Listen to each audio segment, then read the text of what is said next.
നല്ല മധുരമുള്ള പാൽ പൊങ്കലാണ് ഇന്നത്തെ വീഡിയോ. ഏകദേശം നമ്മുടെ പാൽപ്പായസം പോലെയൊക്കെ തന്നെയാണ്. 1 കപ്പ് നല്ല ഇനം പച്ചരി നന്നായിട്ട് കഴുകി കുറഞ്ഞത് 1 മണിക്കൂർ ഒന്ന് കുതിർക്കാൻ വേണ്ടി മാറ്റി വെക്കാം. ഇനി വേണ്ടത് 1/2 കപ്പ് ചെറുപയറിൻ്റെ പരിപ്പാണ്.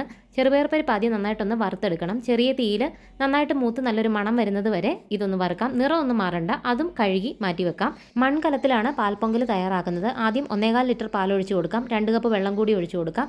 ഒരു 10ഓളം ഏലയ്ക്ക ചതയ്ക്കാതെ തന്നെ ഇങ്ങനെ ഫുള്ളായിട്ട് ഇതിലേക്ക് ഇട്ട് കൊടുക്കാം. ഇതെല്ലാം കൂടി നന്നായിട്ട് ഒന്ന് തിളച്ച് വരണം. തിളച്ച് കഴിയുമ്പോൾ നമ്മൾ കുതിർത്ത് വെച്ചിരിക്കുന്ന അരി വെള്ളം ഊറ്റിക്കളഞ്ഞ് ചേർത്ത് കൊടുക്കാം. ചെറുപയറിൻ്റെ പരിപ്പും ചേർത്ത് കൊടുക്കാം. എല്ലാം കൂടി ചേർന്ന് നന്നായിട്ടൊന്ന് തിളച്ച് വരുമ്പം തീ ഏറ്റവും ലോ ഫ്ലെയിമിലേക്ക് ആക്കണം. ചെറിയ തീയിൽ വേവിച്ചെടുക്കാം. ഇപ്പോൾ അരിയും പരിപ്പും ഒക്കെ നന്നായിട്ട് വെന്തിട്ടുണ്ട്. നല്ല മയത്തിൽ തന്നെ വെന്ത് കിട്ടണം. ഇടയ്ക്ക് വെള്ളം കുറവ് പോലെ തോന്നിയാൽ കുറച്ച് പാലോ വെള്ളമോ ചേർത്ത് കൊടുത്താൽ മതി. ഇനി ഇതിലേക്ക് 1/2 കപ്പ് പഞ്ചസാരയും 1/2 കപ്പ് കൽക്കണ്ടവും ചേർത്ത് കൊടുക്കാം. നന്നായിട്ട് ഇളക്കി യോജിപ്പിക്കാം. ഈ കൽക്കണ്ടമൊക്കെ ഉരുകി ഇതിലേക്ക് ചേരണം. ഞാൻ ആ ബാക്കി മാറ്റി വെച്ചിരുന്ന 1/4 ലിറ്റർ പാൽ കൂടി ഇതിലേക്ക് ചേർത്തു.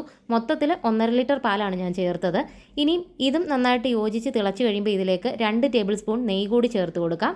ഇനി നമുക്ക് തീ ഓഫ് ചെയ്ത് മാറ്റി വെക്കാം. ഇനി വീണ്ടും ഒരു 2 ടേബിൾ സ്പൂൺ നെയ്യ് ചൂടാക്കി അതിലേക്ക് 1/4 കപ്പ് കശുവണ്ടി പരിപ്പും 1 പിടി ഉണക്കമുന്തിരിയും കൂടി വറുത്തെടുക്കാം.